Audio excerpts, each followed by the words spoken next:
आपके द्वार पर न्याय मांगने आया है। आप इनके दो शब्दों को सुने। हाँ ठीक है।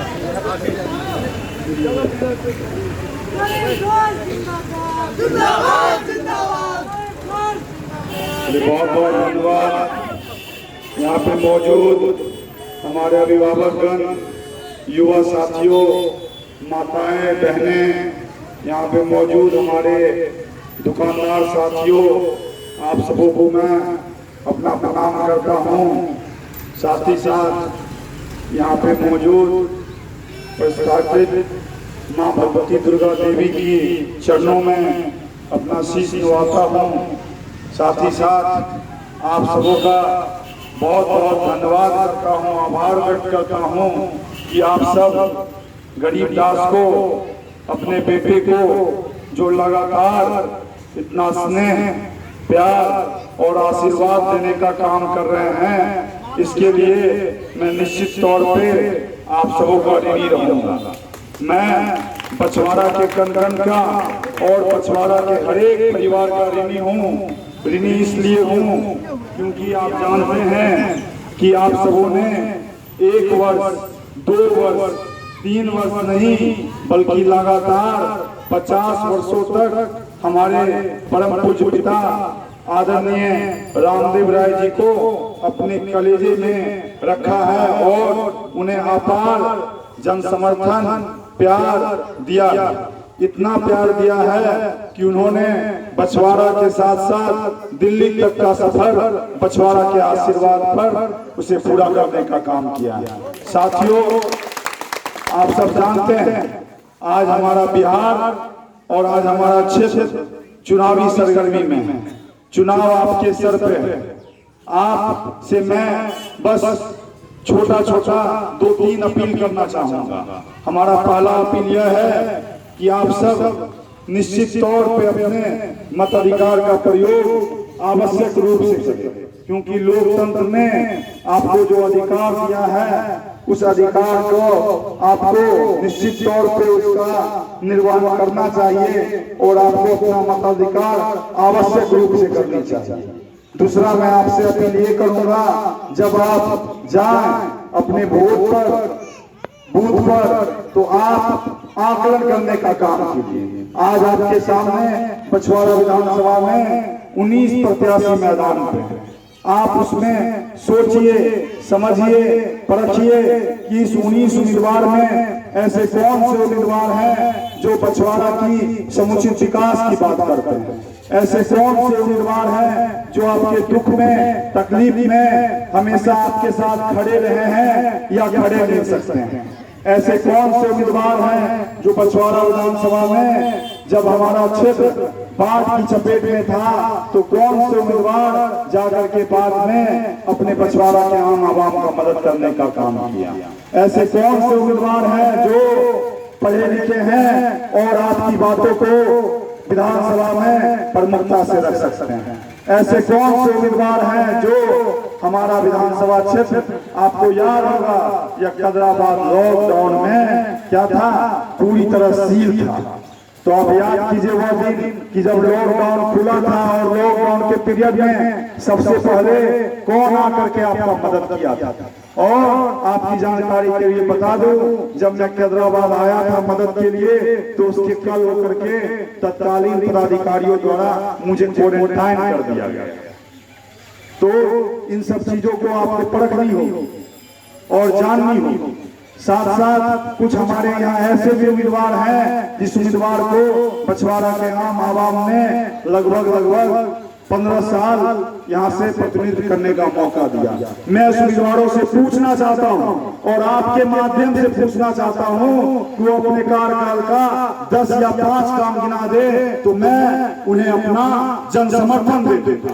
परंतु एक बात वो जान ले कि वो अपना 5 काम गिनाए और मैं अपने पिताजी का 500 काम गिनाने के लिए तैयार हूँ। 500 काम आपकी जानकारी के लिए बता दूं और आप जानते भी, हमारे परम पूज्य पिता जब इस क्षेत्र के विधायक नहीं थे उससे पूर्व ही अपने बाप दादा की जमीन पे स्कूल और कॉलेज खोलने का काम किया। इतना ही नहीं, अपने मृत्यु से 1 माह पूर्व अनुमंडल का पहला ITI खोलने के लिए अपना निजी जमीन दान देने का काम किया। इतना ही नहीं, अपनी माताएं बहनों के लिए ALM खोलने के लिए जमीन चिन्हित करवा करके गए हैं। इसके अलावा जब मैं उनके पिछले 5 साल के काम की बात करता हूं तो वो लोग हमारे समाज को और हमारे पछवाड़ा को जातीयता के नाम पे, धर्म के नाम पे, मजहब के नाम पे तोड़ते हैं और मरोड़ना चाहते हैं। परंतु मैं उन्हें बोलता हूं कि बताइए, और मैं अपने आप को भी बोलता हूं और आपके माध्यम से भी बोलता हूं, आप अपने जो आपके नेताजी हैं उनके काम पर चर्चा कीजिए। जब आप काम पर चर्चा कीजिएगा तो आप उनके अगर पिछले 5 साल का ही काम उठा करके देखिएगा तो उन्होंने अपने विधानसभा क्षेत्र में लगभग 140 सड़कें का जाल बिछा दिया है। ऐसा कोई क्षेत्र नहीं है जिस क्षेत्र में हमारे पिताजी ने काम करने का काम नहीं किया। क्षेत्र के अलावा आप देखे होइएगा हमारे क्षेत्र में 7-7, 8-8 बिजली का सब स्टेशन है, डिवीजन है। इसके अलावा आप जब युवाओं के लिए बात कीजिएगा तो युवाओं के लिए 3 खेल स्टेडियम देने का काम किया है। इसके अलावा उन्होंने अपने विकास की आधी से अधिक राशि लगभग 3 करोड़ 55-56 लाख रुपया केवल और केवल शिक्षा के क्षेत्र में काम करने का देने का काम किया है। जब मैं इन सब बातों को बोलता हूँ तो आप सबों को क्या बोलते हैं? वो बोलते हैं कि गरीबदास को टिकट नहीं मिला। तो आप जान जाइए और कान खोल करके सुन लीजिए कि गरीबदास टिकट का मोहताज नहीं है। रामदेव राय को भी 2005 में बछवाड़ा से टिकट नहीं मिला था। और गरीबदास एक ईमानदार बाप का बेटा है, किसी के सामने नहीं झुकेगा, किसी के सामने नहीं झुकने का काम करेगा। आपको लोग बरगलाने आएंगे कि गरीबदास को वोट दोगे तो गरीबदास यहाँ चला जाएगा, गरीबदास वहां चला जाएगा। तो कान खोल करके सुन लीजिए, गरीबदास रामदेव राय का बेटा है। जो लोग बछवाड़ा की समुचित विकास की बात करेंगे और बछवाड़ा की आम आवाम की बात करेंगे, गरीबदास का समर्थन उसी को मिलेगा। आप कतई मत घबराइएगा और कतई नहीं सोचिएगा। साथ साथ आप सबको को ये भी बोल दूं, एक गठबंधन के लोग आज गरीबदास के साथ, और गरीबदास का संकल्प है युवा बछवाड़ा, युवा बिहार, संकल्प हमारा। ये बात भी जान जाइए। आज क्या मजबूरी है बछवाड़ा की, सोच करके देखिए। आज क्या मजबूरी है बछवाड़ा की कि आपको याद होगा 2010 में बछवाड़ा में राहुल गांधी जी आए थे, 2015 में बछवाड़ा में राहुल गांधी जी आए थे। हर एक चुनाव में आदरणीय लालू प्रसाद जी बछवाड़ा आने का काम करते थे। परंतु ऐसी क्या मजबूरी हो गई कि आज तेजस्वी यादव जी बछवाड़ा नहीं आए। ये बात आप सब कान खोल करके सुन लीजिए कि बछवाड़ा का एक अभिभावक, एक युवा, एक बुजुर्ग अपने लाल के साथ मुस्तैदी से खड़ा है। आज बछवाड़ा का एक आवाम जो एक युवा को पीछे से नहीं आगे से खंजर भोगने का काम किया गया है, ये सारा बछवाड़ा का लोग जानता है। और बछवाड़ा के आम आवाम किसी का नहीं सुनने वाला है। ये बछवाड़ा किसकी धरती रही है? तो बछवाड़ा बाबू विठल चौधरी जी की धरती रही है, राम बहादुर शर्मा जी की धरती रही है, गिरीश कुमारी जी की धरती रही है, अयोध्या बाबू की धरती रही है, उत्तम यादव जी की धरती रही है। इसीलिए बछवाड़ा का आम आवाम जानता है कि कौन बछवाड़ा की हवा की बुराई कर सकता है। और आप जान जाइए कि विरोधी गरीबदास से कितना घबराते हैं, क्यों घबराते हैं। आपको याद होगा, याद कर लीजिए, पूरे बिहार में मुझे एक उदाहरण बताइए मित्रों, जब किसी बेटे ने अपने बाप का, अपने पिता का श्राद्ध कर्म किया हो तो उस पर मुकदमा हुआ क्या? आप लोग अखबार पढ़ते हैं, टेलीविजन देखते हैं।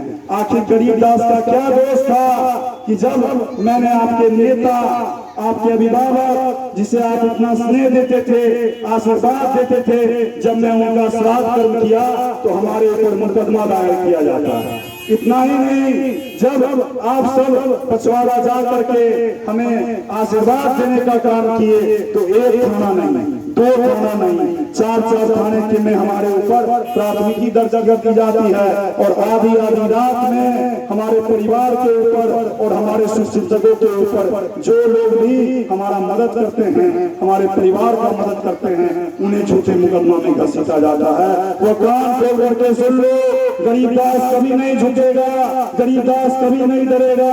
विरोधियों का सामना डटकर, खटकर, उठाकर, पटक करने का काम करेंगे और किसी के सामने झुकने का नहीं काम करेंगे। इसीलिए आप सबों से बस अंतिम आरज़ू करते हैं, विनती करते हैं, आग्रह करते हैं कि आप लोग एकदम सोच कर, समझ कर, और ये जो पछवाड़ा की स्वाभिमान की लड़ाई में लड़ रहा हूँ, पछवाड़ा के अभिमान की लड़ाई लड़ रहा हूँ, इस अभिमान की लड़ाई में आप लोग अपना एक कीमती वोट आगामी 3 तारीख को कम संख्या 17 पे सेब छाप के निशान पे अपने इस बेटे को, अपने इस लाल को आशीर्वाद देने का काम करेंगे। निश्चित तौर पे आप जो बोलेंगे, जो विकास की लकीरें पछवाड़ा के लिए हमारे पिताजी ने खींची थी, निश्चित तौर पे मैं उस विकास की लकीर को आगे ले जाने का काम करूंगा। और एक बात बोल दो, कुछ लोग क्या बोलते हैं, कुछ लोग बोलते हैं कि इस चुनाव में गरीबदास का फंडिंग कौन कर रहा है। तो फंडिंग वाले लोग ध्यान से सुन लीजिए, आज जो लोग भी हमारे नेता, अभिभावक, युवा साथियों हमारे साथ खड़े हैं, गरीबदास उसे एक गिलास पानी तक के लिए नहीं पूछता। वो अपने घर के पैसे से, अपने गेहूं के पैसे से, अपने अनाज के पैसे से आज गरीबदास का साथ दे रहे हैं। मैं उन्हें कुछ नहीं देता हूँ, कतई नहीं देता हूँ। और ये वही लोग बोलते हैं जो लोग क्या बोलते हैं माइक पर, सुने होइएगा कि पछवाड़ा विधानसभा का चुनाव 50 लाख का है कि 1 करोड़ का है। इस बार 50 लाख खर्च करेंगे कि 1 करोड़ खर्च करेंगे। और कार्यकर्ता खाने वाला होता है कि पीने वाला होता है। पछवाड़ा का कोई लोग खाने और पीने वाला नहीं है। किसी भी तरह से पछवाड़ा के कार्यकर्ता को और आम आवाम को दिखाओ मत समझो। पछवाड़ा का सारा जो आम आवाम है वो अपने बेटे के साथ है और गरीबदास के साथ है निश्चित तौर पे। और क्या बोलते हैं जिसे मैं अपने पिता समान मानता हूँ, अपना चाचा समान मानता हूँ। उन्होंने सहयोगी जाकर के गरीबदास को आशीर्वाद देने का काम किया था। वह बोलते हैं कि आगामी 3 तारीख को गरीबदास का जनाजा निकलेगा। जनाजा हमारे चाचा समान है और अपने पुत्र समान बेटे को बोलते हैं उनका जनाजा निकलेगा। तो मैं आप सबों पे छोड़ता हूँ कि आप सबों को तय करना है कि आगामी 3 तारीख को गरीबदास का जनाजा निकलेगा कि आगामी 10 तारीख को गरीबदास का विजय जुलूस निकलेगा। यह आप सबों को तय करना है। पुनः आप सबों को अपना प्रणाम करता हूँ, आप सबों के सामने शीश नवाता हूँ, हाथ जोड़ चुका हूँ, विनती करता हूँ कि आप लोग एक एक वोट को अपना कीमती वोट समझे और अपने वोट को कतई जाहिर नहीं होने दे और अपने बेटे को अपना आशीर्वाद देने का काम करे। जय हिंद, जय बछवाड़ा की जनता।